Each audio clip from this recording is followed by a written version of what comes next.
θα καταπλήξω τα πλήθη. Είναι η Κατερίνα και μας έχει έρθει από Χαλκιδική. Σαν τη Χαλκιδική δεν υπάρχει. Αυτό που είδα αρχικά στην Κατερίνα δεν έχει να κάνει καθόλου με την προσωπικότητά της. Με βλέπετε, σας μιλάω με πλάτη.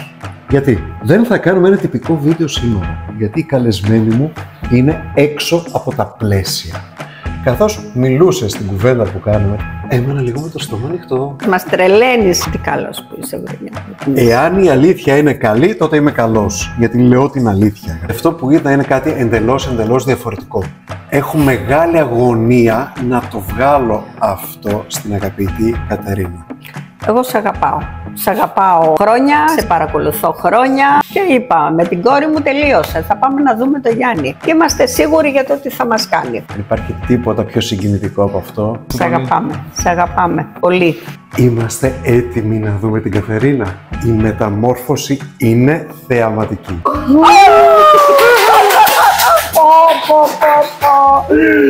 Καταπληκτικό, απίστευτο. Τι χρώμα είναι αυτό, τέλειο. Δεν σταματάω να σε χαζεύω, να σε απολαμβάνω. Κούρεμα, τέλειο, πραγματικά, για στα χεράκια σου περάσαμε τέλεια. Είναι υπέροχη.